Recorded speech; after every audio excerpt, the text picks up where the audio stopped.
निर्माण करणाऱ्या मस्साजोगचे सरपंच संतोष देशमुख हत्या प्रकरणामधली या क्षणाची सगळ्यात मोठी आणि एक्सक्लुझिव्ह अशी बातमी आपण एबीपी माझावरती बघतोय। वाल्मिक कराडच संतोष देशमुख यांच्या हत्येचा सूत्रधार आहे असं पोलिसांनी दाखल केलेल्या आरोपपत्रामध्ये म्हटलंय। देशमुख हत्या प्रकरणाचं आरोपपत्र आता एबीपी माझाच्या हाती लागलेलं आहे आणि या आरोपपत्रामध्ये हत्या प्रकरणामधला प्रमुख आरोपी म्हणून वाल्मिक कराड याचाच उल्लेख आहे। आरोपपत्रामध्ये आरोपी क्रमांक 2 वरती विष्णू चाटे याचा उल्लेख आहे। हत्या प्रकरणाची प्रत्येक बातमी प्रत्येक अपडेट ही एबीपी माझाने लावून धरलेली होती आणि यामधलीच ही आतापर्यंतची सगळ्यात मोठी बातमी आपण बघतोय। वाल्मिक कराडच संतोष देशमुख यांच्या हत्येचा सूत्रधार असल्याचं पोलिसांनी दाखल केलेल्या या आरोपपत्रामध्ये म्हटलंय। आवादा कंपनीला खंडणी मागितली आणि त्यामधून झालेल्या वादामधून ही हत्या झाल्याचं या आरोपपत्रामध्ये म्हटलेलं आहे। 29 नोव्हेंबरला सुदर्शन गुलेच्या फोनवरून कराडनं खंडणी मागितलेली होती आणि 6 तारखेला देशमुखांचा सुदर्शन गुले, प्रतीक गुले आणि सांगळे याच्यासोबत वादही झाला होता। हे सगळं या आरोपपत्रामध्ये नमूद करण्यात आलंय।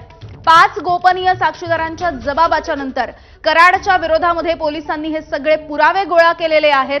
खंडणी, अॅट्रॉसिटी आणि हत्या या तिन्ही घटनांचा आरोपपत्रामध्ये एकत्रितपणे उल्लेखही करण्यात आलेला आहे। संतोष देशमुखांना सुदर्शन गुले मारहाण करतानाचा व्हिडिओ सीआयडी कडे आता पोहोचलेला आहे।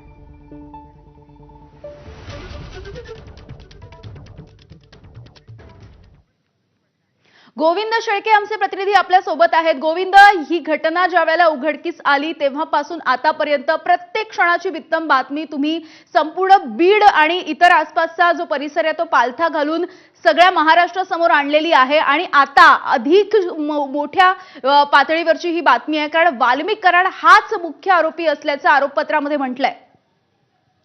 यामिनी, खरं तर आपण 6 तारखेपासूनच, म्हणजे मी मुद्दामून 6 तारखेची आठवण करून देतोय की 6 तारखेला पहिल्यांदा ती घटना घडली होती ज्यामध्ये मारहाण झाली। संतोष देशमुख आणि सुदर्शन घुले, सुधीर सांगळे, प्रतीक घुले हे आपल्याला आवादा कंपनीच्या प्रांगणामध्ये दिसत आहेत, जिथे मारहाणीचा व्हिडिओ सुद्धा व्हायरल झाला। त्या दिवसापासून आपण या बातमीच्या मागे आहोत आणि आता अगदी आरोपपत्र सगळ्यात आधी एबीपी माझाच्या आपल्या हातात आहे आणि या आरोपपत्रामध्ये हे सिद्ध होतंय आणि म्हणूनच जे 1500 पानापेक्षा जास्त मोठं आरोपपत्र हे केजच्या न्यायालयामध्ये आज दाखल केलं गेलं आहे। त्या आरोपपत्रामध्ये 3ही गुन्हे एकत्रित करण्यात आले। आपण हे मुद्दामून सांगतोय की या प्रकरणामध्ये एकूण 3 गुन्हे दाखल झाले होते, ज्यामध्ये अॅट्रॉसिटीची केस वेगळी होती, खंडणीची केस वेगळी होती आणि त्यानंतर संतोष देशमुख हत्या प्रकरणाची केस वेगळी होती। मात्र ज्यावेळी सीआयडी याचा तपास करत होती त्यावेळी सीआयडीच्या लक्षात आलं की हे 3ही गुन्हे वेगळे नसून ते एकत्रित आहेत। करणारी मंडळी सुद्धा